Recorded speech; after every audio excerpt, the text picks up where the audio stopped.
In the campaign, I promised the American people that I would build a cutting-edge missile defense shield to protect our homeland from the threat of foreign missile attack.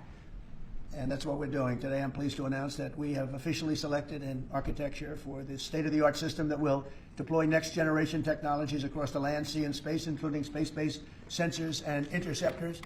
And Canada has called us, and they want to be a part of it. So we'll be talking to them. They want to have protection also. So as usual, we help Canada do the best we can. Mr. President, add this to the long and growing list of promises made and promises kept. Ultimately, this right here, the Golden Dome for America, is game changer. It's a generational investment in the security of America and Americans. Mr. President, you said we're going to secure our southern border and get 100% operational control after the previous administration allowed an invasion of people into our country. President Reagan 40 years ago cast the vision for it. The technology wasn't there. Now it is, and you're following through to say we will protect the homeland from cruise missiles, ballistic missiles, hypersonic missiles, drones, whether they're conventional or nuclear. It's not lost on me, sir, also that you had the vision to start the Space Force.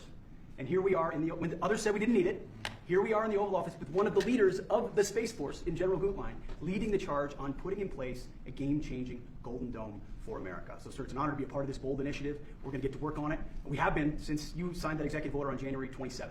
We've been fast forward on this. We're here on this day, and this is just one stop in delivering this defense of the homeland, which is something you've charged us with doing, and we'll keep going until it is complete, sir.